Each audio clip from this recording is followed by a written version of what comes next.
مخاطبین از رسانه پشت پرده ماجرای فیلم استاندار سابق یادتونه یعنی تیم میگه که منم داشتونی رو های گلزار جابجا کرد.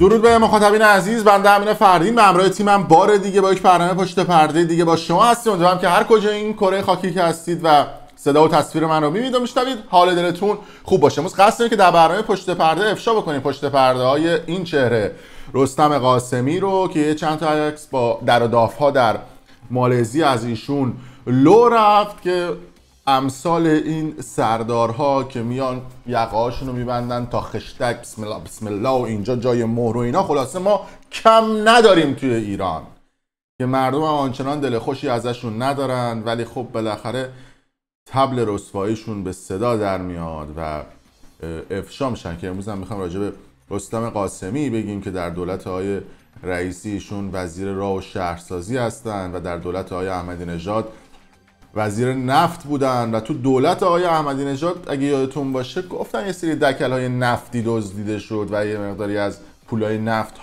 هاپو شد. دقیقاً تو زمان وزارت این آقای رستم قاسمی سردار سپاه بوده که امروز میخوام راجع به پشت پرده‌اش صحبت بکنیم. رستم قاسمی که متولد 1343 هست، اهل استان فارس، که موقعی هم که وزارت خونه رو میگیره یعنی ماشاءالله هم تو دولت احمدی نژاد وزیر بود هم تو دولت آقای رئیسی وزیر بود و هر کجا هم که وزیر میشه اول از همه میره آشناها و دوستان و افرادی که براش چرب و چیلن و افرادی که میتونن کاراشو ببرن جلو رو میاره تو سمت‌های مختلف میذاره به عنوان مشاور و معاون و چیزهای مختلف. که البته این آقای رستم قاسمی سمت‌های کمی هم نداشته، یعنی سمت‌های چرب و چیل هم تو طول این سالهای به قول خودش خدمتش زیاد داشته. از قرارگاه خاتم بگیر که بیشتر پروژه های میلیاردی و پیمانکاری و سدسازی و جاده سازی ایران دست قرارگاه خاتم سپاهه که ایشون هم یه مدتی فرماندهی این قرارگاه رو بر عهده داشت که ماشاءالله خدا میدونه که توی اون دوران فرماندهیش چه کارهایی که نکرده بوده. بعد از اون هم وزارت نفت که یکی از وزارتخونه‌های چرب و چیله که اصلا پول داخلش بی در و پیکر میاد و میره، هیچ کسی هم نمیفهمه که اصلا این پول فروش نفت چجوری شد، چجوری فروخته شد، چجوری پولش گرفته شد. هر کجا هم که پول رو می‌خواستن آپو کنن گفتن آقا ما تحریمیم، پول قفل شده. کسی هم نمیتونه ثابت بکنه که آقا مثلا تو اون حساب 100 میلیون بوده، 1 میلیون بوده، 10 میلیون یورو بوده. بعد ماشاءالله پولا میلیون یورو به بالا تو صنعت نفتا که ایشون هم خیلی دست و پا میزد که وزارت نفت رو تو دولت رئیسی بگیره، ولی خب نتونست. پشت پرده زیاد داره آقای رستم قاسمی که بخوام راجع بهش صحبت بکنیم، ولی خب افشای این تصاویر جنجالی از ایشون سر و صدا به پا کرد. از همین تصاویر شروع میکنیم که چند تا تصویر از آقای رستم قاسمی، حالا تصویرم بزرگ میکنم که ببینید که گفته میشه که این تصاویر سال 2011 گرفته شده در کوالالامپور مالزی در پشت برج‌های دوقلو پتروناس که حالا میبینید این تصاویر رو که این تصاویر درست 2 سال بعد از فوت همسرای رستم قاسمی بوده که اینجوری عکس می‌زنه. جالبه که اون عکاسه هم حجاب داره ولی خب این خانم هم اونجا هستش و قشنگ داره عکس‌ها رو نگاه میکنه. قیافش هم خیلی بشری هست. چیز میزنه که منتظر تصاویر جنگ‌های تن به تن این دو نفر روی تخت هم هستیم در ساعات آینده که ببینید که چه تصاویر ازشون لو رفته که اینا میان خارج از کشور. جالبه که با همون کت و شلوار و یقه بسته میان خارج از کشور عشق و حال و هولشون رو میکنن. امثال این وزرا و آقازاده ها و نمیدونم فاضل آبزاده ها ما کم نداریم، ولی وقتی که برمیگردن تو ایران قشنگ میخوان اسلام واقعی رو بکنن تو مردم و حجاب و این چیزا واسه مردمه، ولی خودشون خیلی راحت. بعد جالبه که همین آقای رستم قاسمی خودش تو لیست تحریم های امریکاه و تو لیست تحریم های اروپا، ولی وقتی خب وزیر میشن از لیست تحریم ها در میان، اتوماتیک خارج میشن، مسئولیت سیاسی همچین چیزایی میگیرن و راحت برای خودشون سفر میکنن این ور اون ور با پاسپورت‌های دیپلماتیک و چیزای دیگه. عشق و حال، یعنی نگم براتون که این تصاویرم اومده بیرون. ولی جالبه که همین آقای رستم قاسمی چند وقت پیشم یه دونه پست گذاشته بود در خصوص سالگرد فوت همسرش. گفته بود که ایام سالگرد وفات همسرم که میرسد، خاطرات مجاهدت ها و همراهی هایش در زمان دفاع، یعنی دقیقا چسبون به دفاع مقدس، یعنی چسبون به جنگ. میگم که اینا از خون شهدا و اینا استفاده میکنن، لامصب در سالگرد فوتش هم مفت شهدا و دفاع مقدس رو میخواد ببره و گفته که اون دوران برایم زنده میشود که چطور صبورانه برای فرزندانمان هم پدر بود هم مادر. 15 سال گذشت اما هنوز من ماندم و یتیمی فرزندانی که جان و جهانشان مادر بود و هست و شادی روحش به فاتحه‌ای مهمانش کنید. بله اینجوری پست میذاره، ولی خب یه دفعه خودش میره. من نمیدونم وقتی میری اینجوری با در و دافا خارج از کشور چرا یاد اون ایام رشادت های ایشون در دفاع مقدس و چیزهای مختلف نمیافتی. بعد جالبه که همین آقای رستم قاسمی ماشاءالله تپه در نوردیده نداشته. یعنی موقع دوران وزارت ایشون در نفت، موقعی که وزیر نفت بودن، رفته بودن با برزیلیا مذاکره کرده بودن که نفت بدن گوشت آشغال برزیلی بگیرن. یادتونه یه مدت تو ایران گوشت برزیلی مد شد، الان هم همچنان هست. پول نفت مملکت با ارزشترین چیزی که در دنیا وجود داره رو تقدیم برزیلیا کرده بود و آشغالترین گوشت موجود در جهان رو وارد ایران کرده بود. اسم خودشون هم گذاشتن وزرای انقلابی. این حرف من نیست، اینا براتون ویدیوشو نشون میدم، ببینید. من در واقع هدف سفرم از برزیل این بود که اون موقع مرغ کم بوده. البته برای در و دافع برزیلی نرفته بود، رفته بود برای کارهای وزارتخونه. خب بفرمایید ببینیم چی میگید. هدف سفرم از برزیل این بود که اون موقع مرغ کم بوده، یادتون باشه مقطعی در کشور مرغ کم بود. هدف این بود که با برزیلیا تهاتر کنم نفت رو با به خصوص گوشت و مرغ برزیلی که اون موقع وارد می‌کردیم. سفری داشتیم اونجا با لولام، یه ملاقات داشتم من اون موقع. بعد از بحث‌های اقتصادی که صورت گرفت ایشون سوال کردن که آقای قاسمی بالاخره موضوع هسته‌ای میخواد چیکار کنید؟ خب ایشون اگه یادتون باشه برای میانجیگری هسته‌ای با آقای اردوغان قبل از اون به ایران بیانیه تهران رو می‌فرمایید سال 89. بله. خب بحث کردیم یه مقداری. ایشون یک داستانی برای من تعریف کرد، گفت که آقای قاسمی امریکایی‌ها موضوع هسته یک بهانه‌ای بیشتر نیست برای شما. اینا یه بهانه‌هایی است که امریکایی‌ها در حقیقت دارن برای حفظ منافعشون و در حقیقت فشار آوردن به کشورهای به قول خودشون نافرمان. پس این تحریم‌ها همیشه میتونه ادامه داشته باشه. فعلا ما که 40 سال با اون مواجه هستیم، اما چه کار باید بکنیم؟ من میخوام چند تا در واقع موضوعات رو خدمت شما عرض بکنم. تحریم‌ها رو بهانه کرد و گفت چون تحریم وجود داره، پول نفت رو نمیدن، این تحریم‌ها باقی مونده، نفت بدیم، گوشت یخی و آشغال برزیل وارد کشور بکنیم بدیم به مردم. بعد خودشون که گوشت برزیلی مصرف نمیکنن که، ببین خودشون از این گوشتا مصرف میکنن. مثل قضیه سهمیه بندی بنزین بود، مردم ریختن تو خیابون گفتن آقا بنزین گرون شده، زدن، کشتن، بردن، فرستادن، فلان کردن، بیسان کردن. خودشون با ماشینای پلاک قرمز دولتی تو خیابون این ور اون ور بنزین مفت میزدن. یعنی قانونی که تصویب میکنن خودشون که عمل نمیکنن به اون قانون.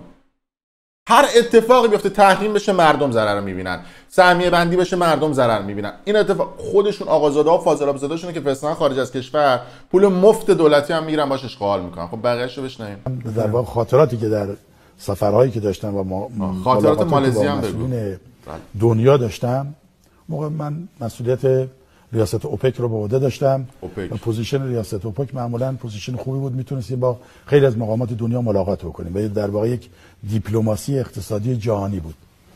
ببینید تنها دوره هم که فکر کنم ایران بعد انقلاب ریاست اوپک رو بر عهده داشت همون دوره بود. درسته؟ بله انقدر امتیاز دادن و باج دادن و پول نفت و مفت دادن این ور اون ور که تونستن ریاست رو بگیرن. فکر می‌کنم اونا مفتی ریاست رو میدن.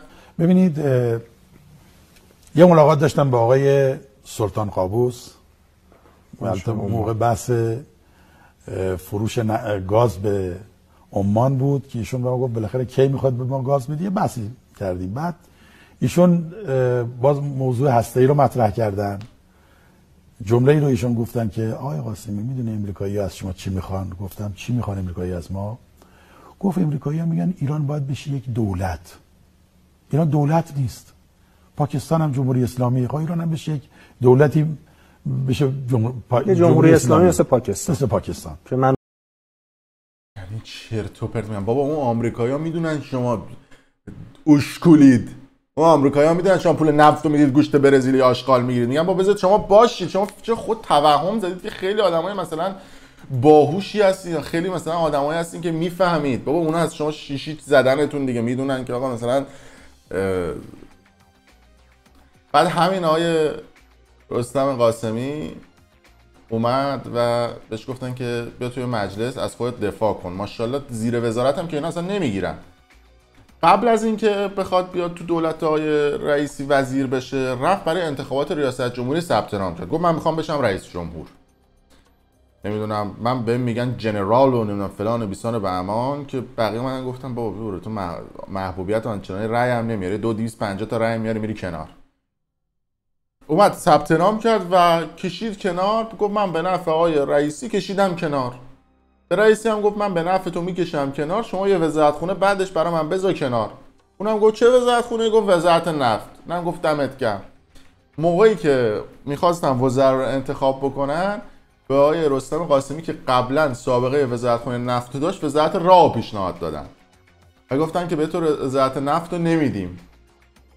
رفت تو مجلس، از هر دوتا کلمه‌ای که میگفت شب قبلش تمرین کرده بود که مثلا نطق وزارت نفت رو بخونه.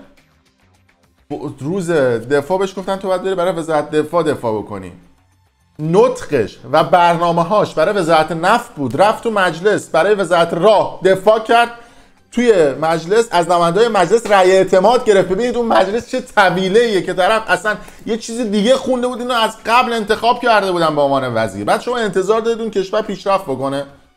بعد شما فکر می‌کنید مثلا امریکایی‌ها مثلا بعدشون میاد اینا سر کار باشن، یا اینا شوتن مجلسش بگید تا دولت همه رو هوان، همه در و داغون، مثلا همینا باشن، ما قشنگ چپاول بکنیم و ببریم و بخوریم و نمیدونم تحریم بکنیم و امتیازات لازم ازشون بگیریم.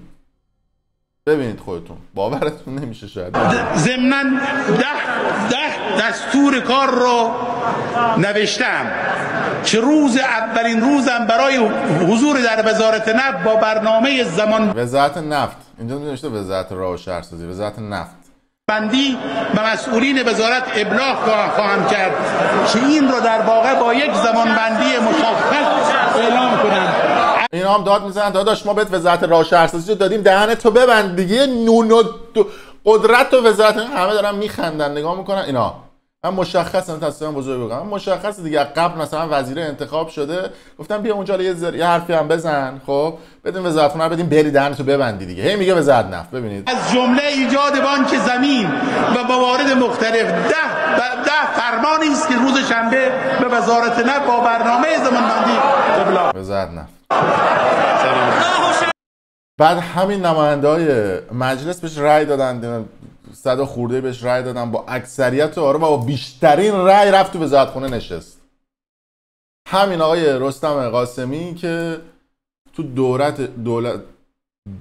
دورانی که تو دولت آقای احمدی نژاد بود، ایشون وزارت نفت رو بر عهده داشت و یه دونه دکل نفتی کلا غیب شد، نمیدونم رفت تو کی، ولی این دکل قفل شد و گم شد، اصلا پولش قفل شد، نمیدونم چی شد که این حرکت در همه جای جهان قفل یه دکل گم بشه. دکل نفتی رفته بودن یه قرارداد بسته بودن، یه شرکت ایرانی با یه شرکتی توی دبی 87 میلیون دلار اون شرکت پول گرفته بوده که یه دکل بردارن بیارن تو ایران بذارن. پول گرفته رفته، اصلا معلوم شرکت سوری بوده فلان بوده. ببینید اون اشکولایی که این قرارداد بستن، البته بعید میدونم اشکول باشن، اتفاقا زرنگ‌تر از این حرفان، تونستن مثلا وزارت نفت ایشون رو سرش رو کلاه بذارن و اون پول رو بکشن بالا، یه چوس هم نزنن براشون، یعنی چوس هم نزدن، پول گرفتن رفتن. بعد پول مملکت پول مردم بوده دیگه، آپولی آپو شده دیگه، مال مردم بوده، اینا الان به یه ورشونه. تو دوران وزارت ایشون این پول گم شده. یکی از سنگین ترین پرونده های قضایی تو دادگاه، هنوزم به نتیجه نرسیدن، گفتن پیچیده است ما سر در نمیاریم، چجوری شما ریدید تو این پرونده. بعد از اون طرف همین آقای رستم قاسمی که همچین گندی رو تو دوران وزارتش تو وزارت نفت زده بوده، دوباره تو دولت جدید ما میکننش وزارت راه و شهرسازی. خب چون انتظار دارید اون مملکت پیشرفت بکنه، انتظار دارید که باز هم توی دولت ایشون و در وزارت ایشون در دزدی اتفاق نیفته.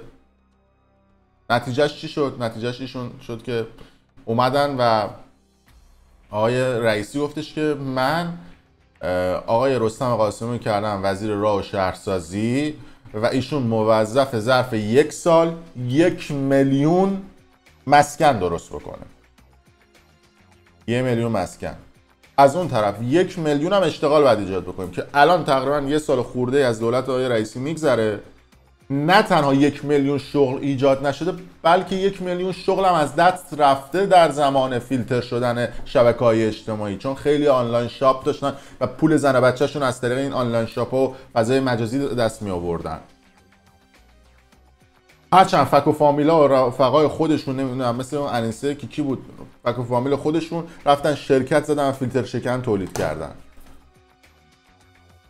گندش بالا اومد دیگه. این معاون امور زنان بود چی بود، بچهش رفته یه دونه شرکت تأسیس کرده و فیلتر شکن زد. بریم ببینیم این وعده آقای رئیسی رو داشتن. بیش از 1 میلیون مسکن در هر سال نیازمندیم، قریب 2 میلیون نیازمندیم، لکن کف رو ما گفتیم 1 میلیون رو که قابل اجرا باشه. اینم مطالعه شده گفتیم. کف رو گفته 1 میلیون. اگر 1000 تا مسکن، 1000 تا، نمیگم 10,000 تا 100,000 تا 1 میلیون، 1000 تا مسکن ساخته بودن شما هر چی دلتون خواست بگید. این صحبت ها رو میکنن که بودجه بگیرن ها، پولای نفت و چیزای مختلفی که میفروشن میگن آقا ما میخوایم مسکن بسازیم، بودجه رو میگیرن میارن میذارن تو جیب مبارک آپولو میکنن، با در و دافا میرن مالزی و جاهای مختلف با این امثال اشغال کردن.